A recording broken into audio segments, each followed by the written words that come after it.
안녕하세요. 코리아그로입니다. 우리는 농사를 짓기 위해서 식물이 먹는 밥, 즉 비료를 뿌리게 되는데요. 여러분은 비료를 어떻게 살포하시나요?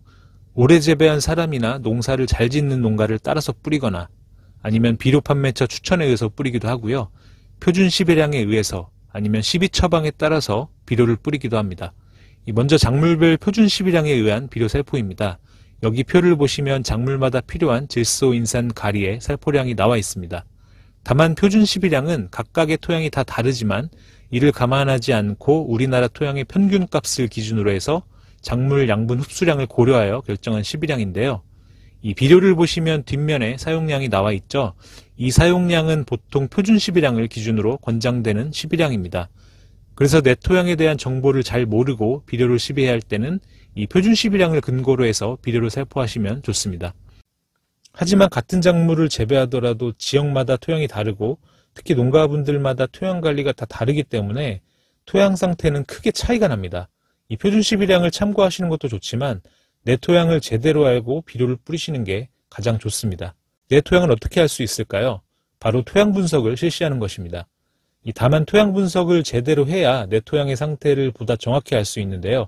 여기 보시면 작물마다 토양 채취 시기가 나오는데 이제 한창 생육 중이거나 특히 비료를 살포한 지 얼마 안 됐을 때 토양을 채취하고 분석하면 큰 오류가 생기기 때문에 이 정확한 토양 분석을 위해서 채취 시기를 지켜주시는 게 좋습니다.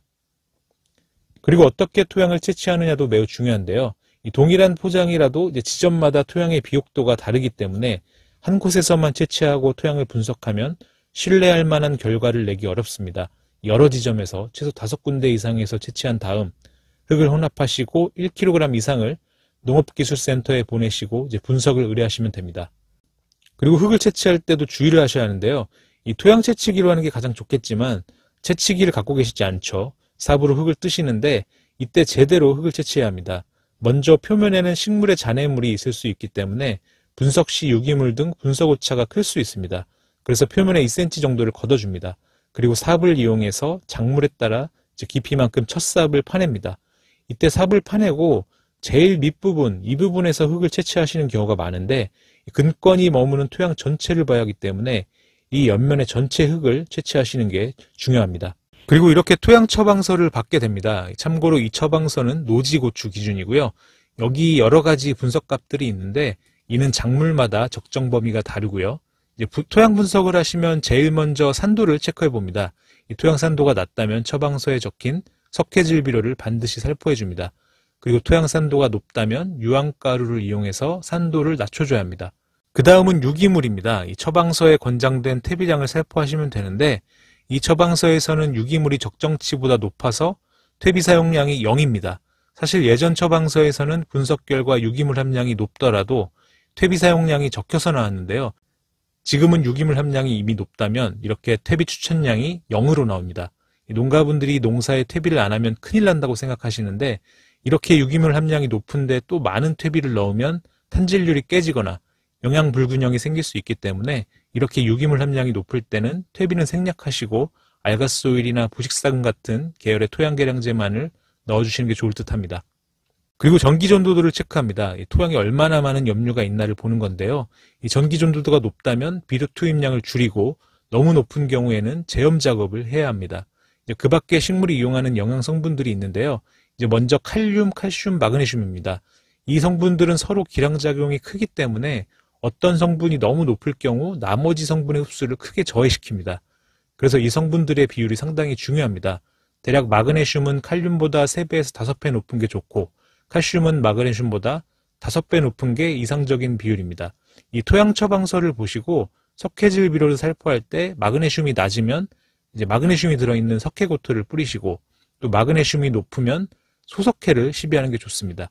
그리고 토양 산도가 높아서 석회를 뿌리지 못하는데 칼슘보다 마그네슘 함량이 많이 낮다면 입상황성 고토나 하이그린 등으로 마그네슘을 추가로 보충해 줍니다.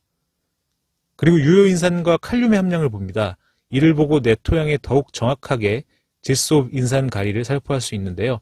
이 처방서는 인산, 칼륨이 적정치보다 낮은 상태입니다. 그리고 이렇게 비료 추천량이 있는데요.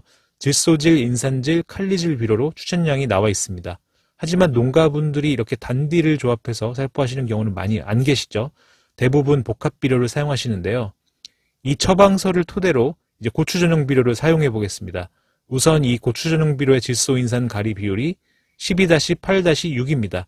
질소 2.4kg, 인산 1.6kg, 가리 1.2kg가 들어있습니다. 이렇게 포대에 함유량이 나와 있는 비료도 있지만 없는 비료도 있죠. 이를 계산하는 방법은 비료 한 포 무게의 성분 함량을 곱한 후에 100으로 나눠주면 질소 인산 가리의 함유량을 알 수 있습니다. 그리고 여기 처방서 참고에 나와 있는 이 토양의 300평당 필요한 질소 인산 가리의 양을 기준으로 확인해 보겠습니다. 먼저 살포량을 결정할 때는 우선 질소를 기준으로 맞춥니다. 이 토양에 필요한 질소량은 8.4kg였죠. 이를 고추 전용 비료 한 포에 함유된 2.4kg로 나눠주면 고추 전용 비료가 세포 반이 필요합니다. 즉 고추 전용 비료 세포 반을 넣으면 질소는 8.4kg로 필요량만큼 넣게 되는 것이고요. 인산은 5.6kg, 가리는 4.2kg를 넣게 되는 것입니다. 하지만 처방서 기준으로 필요한 양과 비교하면 인산은 14.4kg, 가리는 13.6kg가 부족합니다. 이 고추 전용 비료를 믿고 사용했지만 인산 가리가 턱없이 부족한 것입니다. 이 토양 분석을 하지 않았다면 몰랐을 내용이죠. 그래서 12처방서의 유효인산, 칼륨의 함량이 너무 낮다면 이 복합비료만 사용할 게 아니라 여기 추천 12량에 있는 각각의 인산질, 가리질 비료를 추가로 더 넣어주시는 게 좋습니다. 이 표는 각각의 비료의 함유율, 그리고 한 포 20kg 기준으로 들어있는 질소 인산 가리의 함유량을 나타낸 것인데요. 인산의 경우 14.4kg로 부족한 양을 용성인비 한 포에 함유된 인산량으로 나누면 3.6으로 용성인비 세포반 정도를 추가로 넣어주고요. 가리의 경우 부족한 13.6kg를 황산가리 한 포에 함유된 가리양으로 나누면 1.36, 한 포반 조금 안 되게 더 넣으시면 됩니다. 조금은 복잡해 보이지만 천천히 보시면 단순한 산수이니까 반복해서 보시면 이해가 되실 거고요.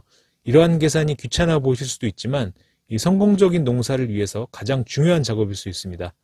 비료는 부족해도 문제지만 과해도 문제입니다. 내 토양을 알고 더 정확하게 비료를 뿌려보시기 바랍니다.